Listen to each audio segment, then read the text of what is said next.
semuanya, Assalamualaikum warahmatullahi wabarakatuh. Perkenalkan, saya Risa Yuliana, saya dari Universitas Muhammadiyah Profesor Dr. Hamka, Prodi Pendidikan Bahasa dan Sastra Indonesia. Di sini saya ingin menjelaskan sedikit tentang media pembelajaran. Apa sih itu media pembelajaran? Apa tujuannya, jenisnya, contohnya? Nah, kita bakal ulik. Selanjutnya, ini adalah pengertian dari media pembelajaran. Media pembelajaran adalah alat yang dapat membantu proses belajar mengajar dan berfungsi untuk memperjelas makna pesan hingga makna pesan yang disampaikan oleh guru tersebut, sehingga dapat mencapai tujuan pendidikan atau pembelajaran dengan efektif dan efisien. Nah, media pembelajaran ini berupa berbagai bentuk, baik itu benda fisik seperti buku, alat peraga atau model, maupun media digital seperti video, terus lalu animasi, presentasi, multimedia atau aplikasi interaktifnya. Selanjutnya, di slide selanjutnya akan menjelaskan tentang manfaat media pembelajaran.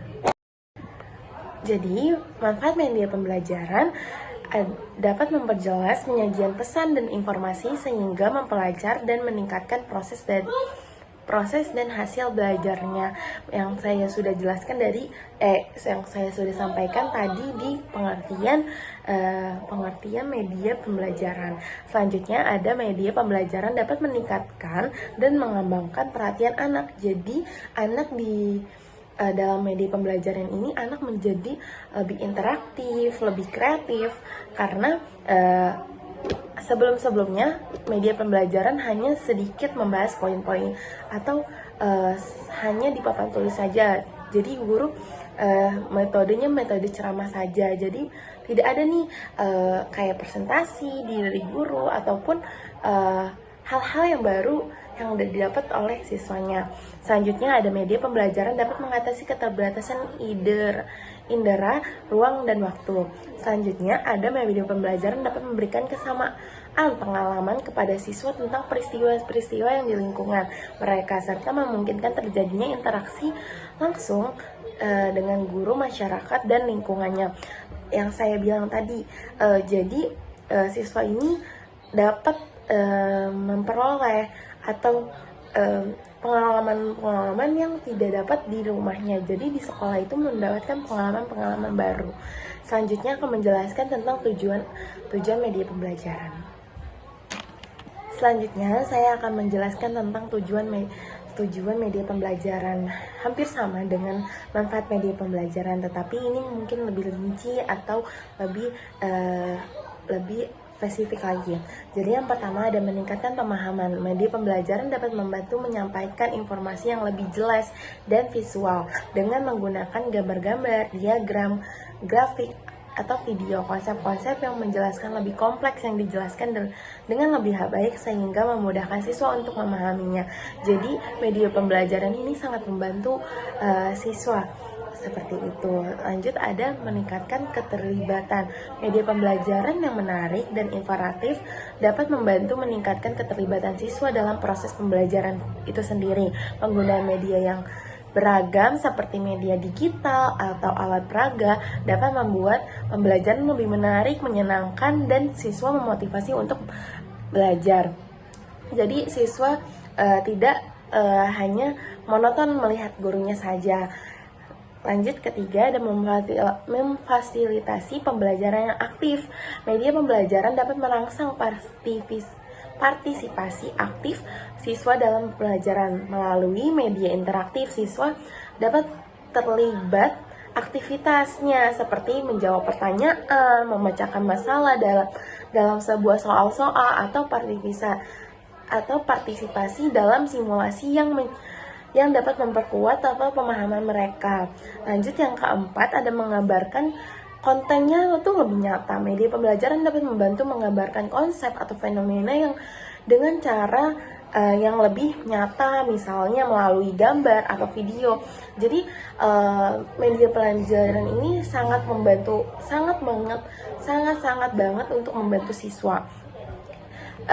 Kayak menggambarkan konten yang lebih nyata tuh kayak pembelajaran IPA kan harus banget melihat misalkan proses hujan seperti apa, proses terjadinya banjir itu seperti apa, prosesnya gunung meletus seperti apa.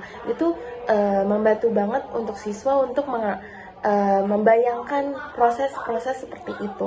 Lanjut, ada memfasilitasi pembelajaran mandiri. Media pembelajaran dapat digunakan untuk alat untuk mendukung pembelajaran mandiri siswa. Misalnya dengan menggunakan sumber daya pembelajaran online, siswa dapat mengakses materi yang pelajaran secara mandiri, mengeksplorasi konten secara lebih mendalam, dan belajar secara mandiri di luar lingkungan kelas. Jadi media digital tuh, media sosial atau atau handphone atau laptop itu mereka digunakan tidak sembarangan. Jadi bisa nih siswa untuk belajar menggunakan aplikasi-aplikasi yang ada di handphone. Jadi tidak hanya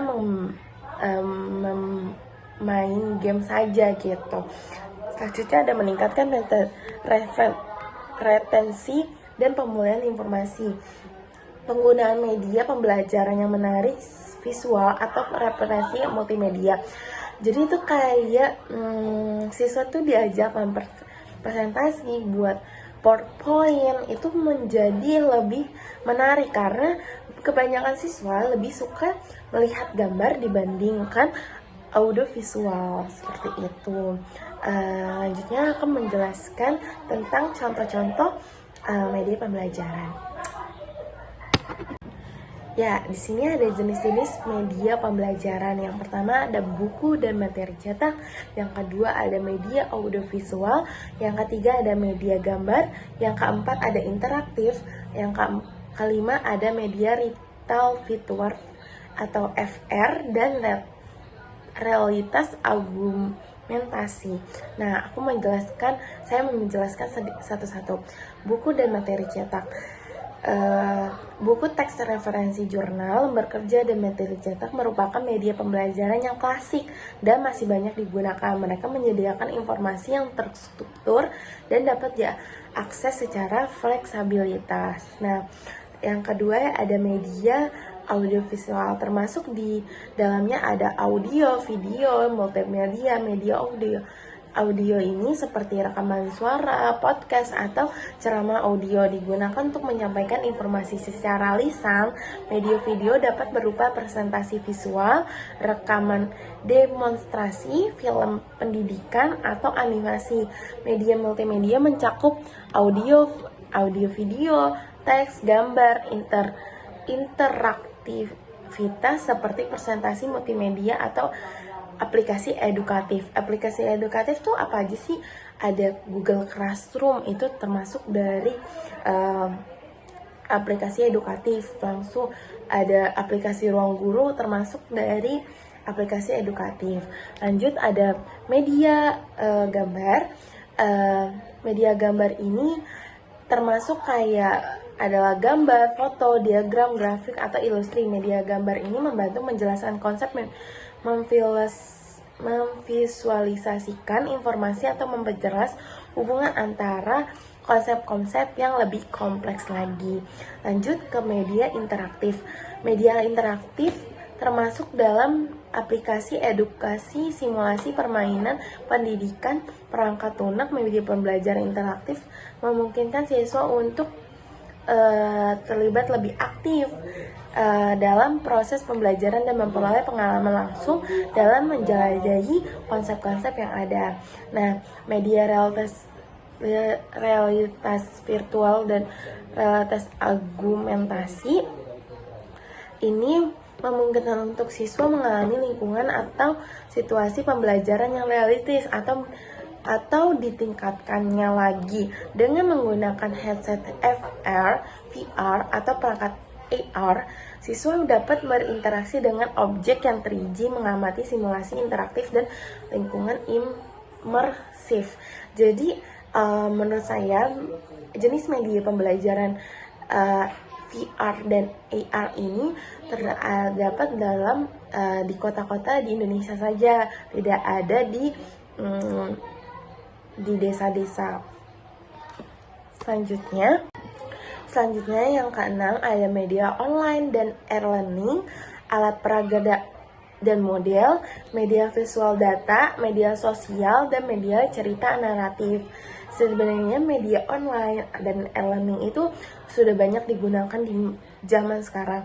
Contohnya apa sih Kak media online atau e-learning itu?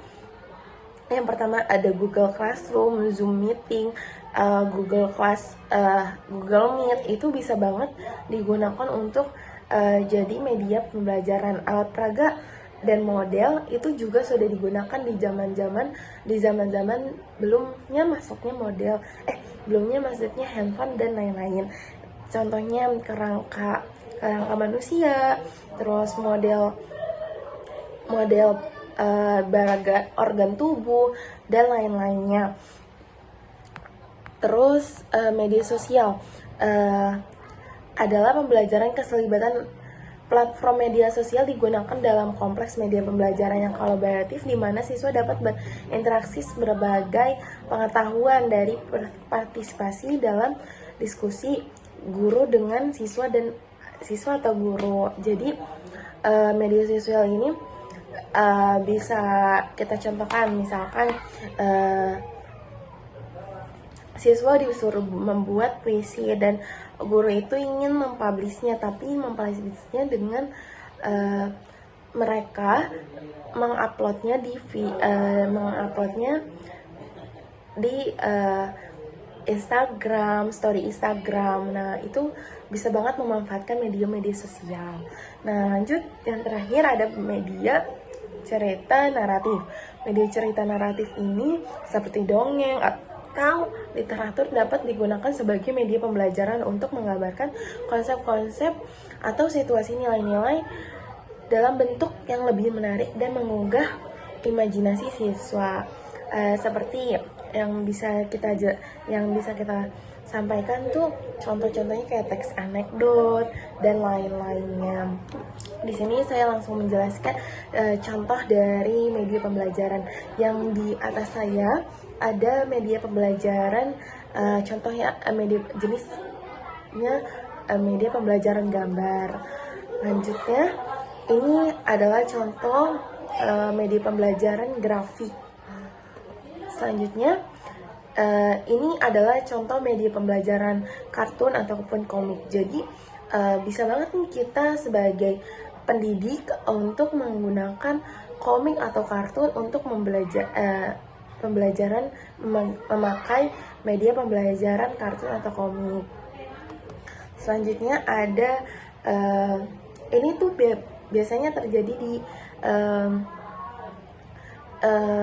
pembelajaran IPA.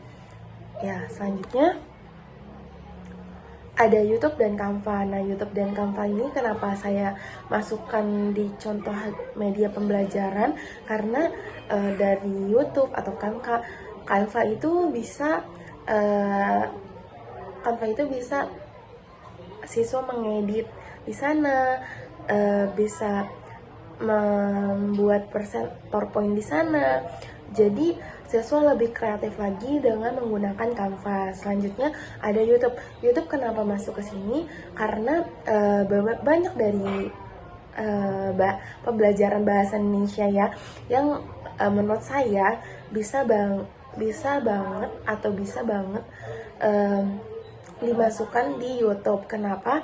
Karena sayang saja gitu kalau misalkan siswa sudah menggunakannya dengan bagus, dengan mengeditnya dengan bagus, dengan lebih kreatif, itu kenapa tidak diupload gitu. Lagi juga ada TikTok sekarang. TikTok kan lebih banyak untuk menaiknya. Nah, sekian dari penjelasan dari saya. Kurang